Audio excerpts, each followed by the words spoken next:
محرم حضرت علی المرتضی رضی اللہ تعالی عنہ یہ امیر المومنین خلیفہ راشد چوتھے خلیفہ مسلمانوں کے، جن کا نام نامی اس میں گرامی سیدنا حضرت علی المرتضی رضی اللہ تعالی عنہ ہے۔ امام احمد بن حنبل رحمہ اللہ بیان کرتے ہیں کہ حضرت علی المرتضی رضی اللہ تعالی عنہ کی سیرت جس قدر اللہ ذوالجلال والاکرام کے محبوب پیغمبر نے سنت کے ذریعے بیان فرمائی ہے، اتنی کسی اور صحابی کی فضیلت آپ علیہ السلام نے نہیں بیان کی، اور یہی وجہ ہے کہ یہ وہی حضرت علی المرتضی رضی اللہ تعالی عنہ ہے جو اللہ کے محبوب پیغمبر علیہ السلام کے چچا زاد بھائی بھی ہیں، اور آپ علیہ السلام نے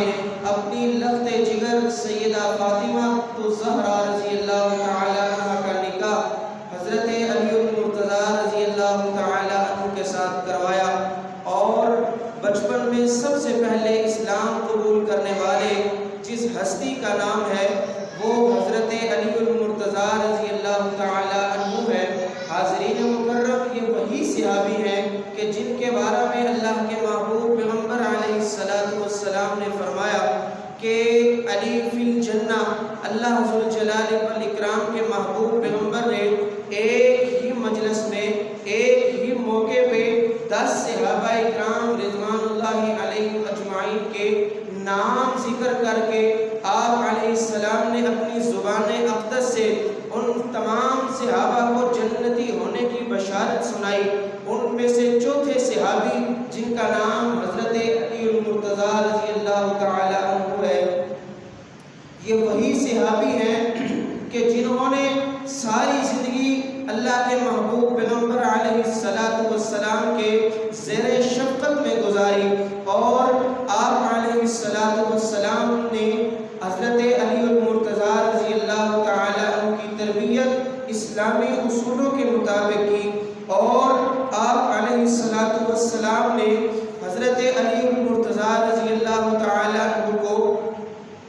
اللہ ذوالجلال والاکرام نے جنتی نوجوانوں کے سردار حضرت حسن اور حسین رضی اللہ عنہما جیسے بیٹے خوبصورت عطا کیے، اور جنتی عورتوں کی سردار سیدہ فاطمہ الزہرا رضی اللہ تعالی عنہ، یہ آپ رضی اللہ عنہ کو اللہ ذوالجلال والاکرام نے بیوی کے طور پہ آپ کا انتخاب کیا۔ حاضرین مکرم، علی رضی اللہ تعالی عنہ کی فضیلت کے بارے میں اللہ احکم الحاکمین کا قرآن اعلان کرتا ہے۔ سیدنا سعد بن ابی وقاص رضی اللہ تعالی عنہ اس حدیث مبارکہ کے راوی ہیں۔ آپ رضی اللہ عنہ فرماتے ہیں کہ جب قرآن مجید کی یہ آیت مبارکہ نازل ہوئی، فَمَنْ حَاجَّكَ فِيهِ مِن بَعْدِ مَا جَاءَكَ مِنَ الْعِلْمِ فَقُلْ تَعَالَوْا نَدْعُ أَبْنَاءَنَا وَأَبْنَاءَكُمْ وَنِسَاءَنَا وَنِسَاءَكُمْ وَأَنفُسَنَا وَأَنفُسَكُمْ ثُمَّ نَبْتَهِلْ فَنَجْعَلْ لَعْنَةَ اللَّهِ عَلَى الْكَاذِبِينَ۔ کہ جب اللہ احکم الحاکمین نے قرآن مجید کی اس آیت مبارکہ کو نازل فرمایا، اللہ کے محبوب پیغمبر علیہ السلام نے دعا علیًا وفاطمةً وحسنًا وحسینًا، اللہ کے محبوب پیغمبر علیہ السلام نے حضرت علی رضی اللہ عنہ کو بلایا، فاطمہ رضی اللہ عنہ کو بلایا، حسن و حسین کریمین رضوان اللہ علیہم اجمعین کو بلایا، اور آپ علیہ السلام نے فرمایا اللہم ہؤلاء من اہل بیتی، اے اللہ یہ میرے اہل خانہ ہیں، یہ میرے اہل بیت ہیں۔ اور اللہ کے محبوب پیغمبر علیہ السلام نے آپ علیہ السلام نے حضرت علی رضی اللہ عنہ کی سیرت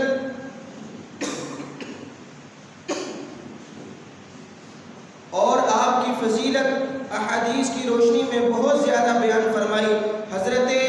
ارقم رضی اللہ تعالی عنہ اس حدیث مبارکہ کے راوی ہیں۔ زید بن ارقم رضی اللہ عنہ بیان کرتے ہیں اول من اسلم علی، کہ بچوں میں سب سے پہلے اسلام قبول کرنے والی ہستی کا نام حضرت علی رضی اللہ عنہ ہے۔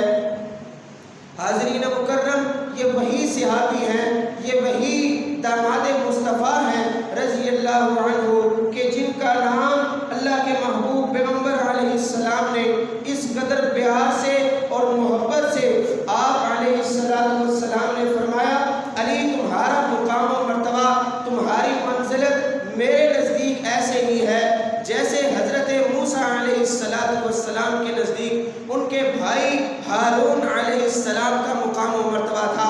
ایک موقع پہ اللہ کے محبوب پیغمبر علیہ السلام نے غزوہ تبوک کے موقع پہ علی رضی اللہ عنہ کو اپنا نائب مقرر کر کے آپ رضی اللہ عنہ کی ذمہ داری عورتوں اور بچوں کے اندر لگا کے نبی علیہ السلام ایک مہم کے لیے روانہ ہو گئے، اور حضرت علی رضی اللہ عنہ نبی علیہ السلام سے بیان کرتے ہیں، اے اللہ کے محبوب پیغمبر، آپ مجھ جیسے نوجوان کو اور مجھ جیسے دلیر صحابی کو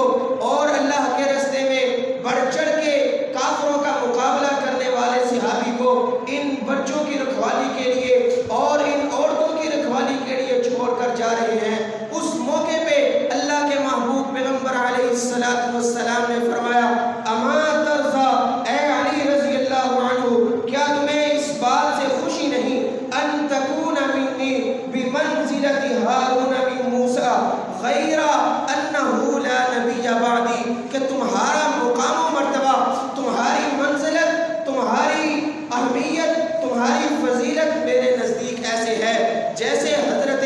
موسیٰ علیہ السلام کے نزدیک ان کے بھائی ہارون علیہ السلام کا مقام و مرتبہ تھا، کہ جب حضرت موسیٰ علیہ السلام 40 روز کے لیے یا 40 راتوں کے لیے اللہ ذوالجلال والاکرام کے پاس کوہ طور پہ چلے گئے اور اپنی قوم کی ذمہ داری اپنے بھائی ہارون کے سپرد کر دی۔ میرا مقام و مرتبہ، تمہارا مقام و مرتبہ میرے نزدیک ایسے ہے جیسے حضرت ہارون علیہ السلام کا حضرت موسیٰ علیہ السلام کے نزدیک تھا،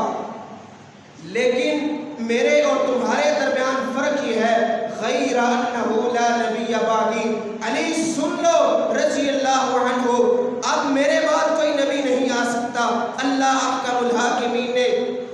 مجھے اپنا آخری پیغمبر، آخری رسول، آخری نبی اور خاتم النبیین بنا کر بھیجا ہے۔ حاضرین مکرم، یہ علی رضی اللہ عنہ کی فضیلت کس قدر اللہ کے محبوب پیغمبر علیہ السلام نے کتنے پیارے انداز میں بیان فرمائی۔ آپ علیہ السلام نے اپنے داماد حضرت علی رضی اللہ عنہ کا پیار سے نام ابا تراب رکھا، اور حضرت علی رضی اللہ تعالی عنہ کو جس قدر خوشی اس نام سے ملتی، صحابی بیان کرتے ہیں کہ علی رضی اللہ عنہ کو اگر کوئی بھی ابو تراب کہہ کے پکارتا تو حضرت علی رضی اللہ عنہ کا چہرہ پھولوں کی طرح کھلا اٹھتا اور آپ کو خوشی محسوس ہوتی۔ اسی طرح سہل بن سعد رضی اللہ تعالی عنہ ایک موقع پہ حضرت علی رضی اللہ عنہ سے پوچھتے ہیں، اے امیر المومنین، آپ کو جتنی خوشی، جتنی آپ کو مسرت اس نام سے ملتی ہے، جب آپ کو کوئی ابو تراب کہہ کے پکارتا ہے، آپ کا چہرہ پھولوں کی طرح مسکرا اٹھتا ہے، کھل جاتے ہیں، خوشبو بکھیرتے ہیں، کیا وجہ ہے؟ اس نام کے پیچھے کیا راز ہے؟ حضرت علی رضی اللہ تعالیٰ عنہ نے پھر وہی واقعہ بیان کیا جو اللہ کے محبوب پیغمبر علیہ السلام نے ایک موقع پہ آپ علیہ السلام اپنی لخت جگر سیدہ فاطمہ رضی اللہ تعالی عنہ کے گھر تشریف لائے اور آگے پوچھا کہ میرا چچا زاد بھائی علی رضی اللہ عنہ کہاں ہے؟ آپ کی لخت جگر سیدہ فاطمہ الزہرا رضی اللہ عنہ نے جواب دیا، اے ابا جان، میرے اور علی رضی اللہ عنہ کے درمیان کچھ بات چیت ہو گئی ہے، وہ مجھ سے ناراض ہو کے گھر سے باہر چلے گئے ہیں اور کیلولا بھی گھر میں نہیں کیا۔ آپ صلی اللہ علیہ وآلہ وسلم نے ایک انصاری صحابی کی ذمہ داری لگائی اور اسے حکم دیا کہ جاؤ علی کو تلاش کرو۔ جب حضرت علی رضی اللہ عنہ کو تلاش کیا گیا، اس صحابی نے آ کے خبر دی، فرمایا، اے اللہ کے محبوب پیغمبر، آپ کا داماد، آپ کا چچا زاد بھائی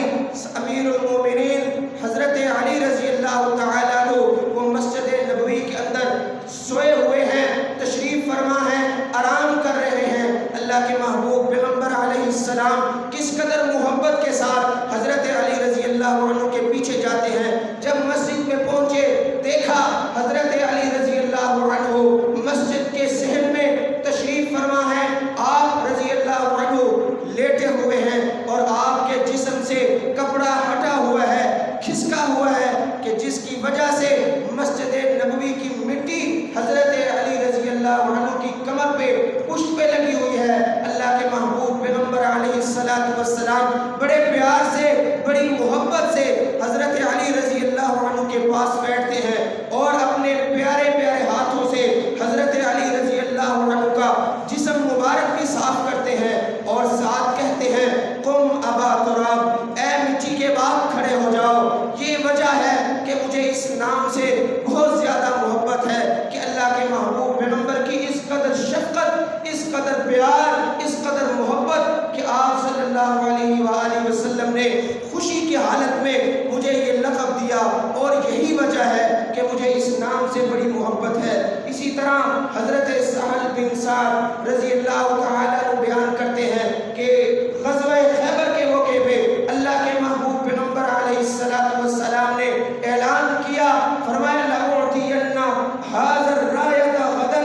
رَجُلًا يَفْتَحُ اللَّهُ عَلَى يَدَيْهِ يَحُبُّ اللَّهُ وَرَسُولَهُ وَيُحِبُّهُ اللَّهُ وَرَسُولُهُ، کہ کل میں جھنڈا اس آدمی کے ہاتھ میں دوں گا جس سے اللہ بھی محبت کرتے ہیں، اللہ کا رسول بھی محبت کرتا ہے، اور وہ بندہ اللہ سے محبت کرتا ہے اور اللہ اس سے، اللہ کا رسول اس سے محبت کرتا ہے، اور عنقریب اللہ ذوالجلال والاکرام اس آدمی کے ہاتھ پہ خیبر کو فتح کر دیں گے۔ اللہ کے محبوب پیغمبر نے جب یہ اعلان کیا، تمام صحابہ کرام رضوان اللہ علیہم اجمعین اسی کشمکش میں رات گزاری کہ صبح کس ہستی کو اللہ کے محبوب پیغمبر علیہ السلام کے دستے شفقت سے وہ جھنڈا تھامنا نصیب ہوتا ہے۔ ہر صحابی کے ذہن میں یہ بات پہ وسط ہے کہ شاید وہ آدمی میں ہوں گا۔ حضرت ابو بکر صدیق رضی اللہ عنہ، عمر فاروق، عثمان غنی، علی المرتضیٰ، دیگر تمام صحابہ کرام رضوان اللہ علیہم اجمعین نے اسی حالت میں رات گزاری۔ جب دن کا آغاز ہوا، اللہ کے محبوب پیغمبر علیہ السلام نے فرمایا این علی بن ابی طالب، علی بن ابی طالب کہاں ہے؟ صحابہ کرام رضوان اللہ علیہ اجمعین نے فرمایا اے اللہ کے محبوب پیغمبر ہوا عینیہ یشتکی، حضرت علی رضی اللہ عنہ کی آنکھیں خراب ہیں، بیمار ہیں، وہ آ نہیں سکتے۔ اللہ کے محبوب پیغمبر علیہ السلام نے فرمایا داؤ بلی کو بلا کر لاؤ۔ جب حضرت علی رضی اللہ عنہ کو بلایا گیا، نبی علیہ السلام نے اپنا لعاب دہن حضرت علی رضی اللہ عنہ کی آنکھوں میں لگایا، اور جناب علی رضی اللہ تعالیٰ عنہ بیان کرتے ہیں کہ جب اللہ کے محبوب پیغمبر علیہ السلام نے فبصق رسول اللہ صلی اللہ علیہ وسلم فی عینیہ ودعا لہ حتی کأن لم یکن لہ وجع، حضرت علی رضی اللہ عنہ بیان کرتے ہیں کہ وہ وقت گزرنا تھا کہ میری آنکھیں اللہ ذوالجلال والاکرام کے حکم سے اس قدر صحتیاب ہو گئی، بالکل درست ہو گئی، میری آنکھیں اتنی روشنی والی بن گئی گویا کہ ان آنکھوں کے اندر کبھی تکلیف تھی ہی نہیں۔ یہ اللہ کے محبوب پیغمبر علیہ السلام کی شفقت، محبت، پیار، اللہ کے محبوب پیغمبر علیہ السلام نے وہ جھنڈا حضرت علی رضی اللہ عنہ کو تھمایا اور کہا علی جاؤ اور کافروں کا مقابلہ کرو۔ علی رضی اللہ تعالیٰ عنہ بیان کرتے ہیں اے اللہ کے محبوب پیغمبر میں اس جھنڈے کی لاج رکھوں گا، میں بڑھ چڑھ کے اس میدان میں کافروں کو ان کا سر بدن سے جدا کر دوں گا۔ اللہ کے محبوب پیغمبر نے فرمایا علی نہیں، سب سے پہلے ان کافروں کو توحید کی دعوت دینا، ان کو اللہ اور اس کے رسول کے احکامات بتانا، اگر وہ تمہاری دعوت کو قبول کر لے، اسلام قبول کر لے، اور تمہارے سمجھانے میں اگر ایک آدمی بھی مسلمان یا مومن ہو جائے، اللہ کے محبوب پیغمبر علیہ السلام نے فرمایا علی یاد رکھنا میدان جہاد میں تمہاری دعوت کو قبول کر لینے والا بندہ اگر ایک بھی تمہارے ہاتھ پہ بیعت کر کے مسلمان ہو گیا تو وہ تمہارے لیے سرخ اونٹوں سے کئی زیادہ درجے بہتر ہوگا۔ اللہ کے محبوب پیغمبر علیہ السلام علی رضی اللہ عنہ کی سیرت بہت زیادہ آپ علیہ السلام نے بیان فرمائی۔ ایک موقع پہ اللہ کے محبوب پیغمبر علیہ السلام نے فرمایا علی مجھ سے ہے اور میں علی سے ہوں، یعنی علی کا تعلق مجھ سے ہے اور میرا تعلق علی سے ہے۔ عمران بن حسین رضی اللہ تعالیٰ عنہ اس حدیث مبارکہ کے راوی ہیں۔ اللہ کے محبوب پیغمبر نے فرمایا ان علی منی وانا منہ، اللہ کے محبوب پیغمبر علیہ السلام نے فرمایا کہ علی مجھ سے ہے اور میں علی سے ہوں۔ ایک موقع میں فرمایا جس نے علی کو تنگ کیا اس نے میں محمد کریم صلی اللہ علیہ وآلہ وسلم کو تنگ کیا۔ یہ پیارے صحابی خوبصورت وقت گزارنے کے بعد بالآخر 24 رمضان المبارک کو اللہ ذوالجلال والاکرام کے پاس جا پہنچتے ہیں۔ کوفہ کے اندر عبد الرحمن بن بلجم ملعون انسان نے حضرت علی المرتضی رضی اللہ تعالی عنہ کو شہید کر دیا اور آپ کے بیٹے حضرت حسن بن علی رضی اللہ تعالی عنہ نے آپ رضی اللہ عنہ کا جنازہ پڑھایا۔ انا للہ و انا الیہ راجعون۔ اللہ احکم الحاکمین سے دعا ہے اللہ ذوالجلال والاکرام ہمیں صحیح معنوں میں صحابہ کرام رضوان اللہ علیہم اجمعین کے نقش قدم پہ چلنے کی توفیق نصیب فرمائے، اور خصوصاً اللہ ہمیں اہل بیت سے پکی سچی محبت کرنے کی توفیق نصیب فرمائے۔ لوگوں میں افراط و تفریط ہے حضرت علی رضی اللہ تعالیٰ عنہ کی سیرت کے متعلق، آپ کی شان کے متعلق کچھ نے آپ کو مقام و مرتبہ اللہ والا عطا کر دیا اور کچھ آپ رضی اللہ عنہ سے حسد اور بغض اور دشمنی کر بیٹھے۔ یہ دونوں ہی طریقے غلط ہیں، بلکہ تمام صحابہ کرام رضوان اللہ علیہم اجمعین یہ وہ ہستیاں ہیں کہ جن کے بارے میں